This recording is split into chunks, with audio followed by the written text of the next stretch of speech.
সমাজৰ খচালিৰ কামি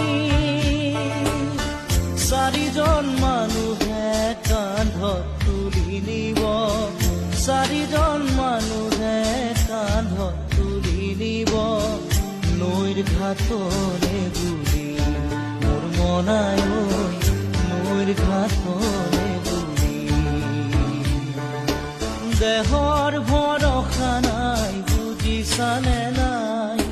দেহৰ ভৰসা নাই বুজিছানে নাই আজি হাঁহি আছো ক'বতো নোৱাৰো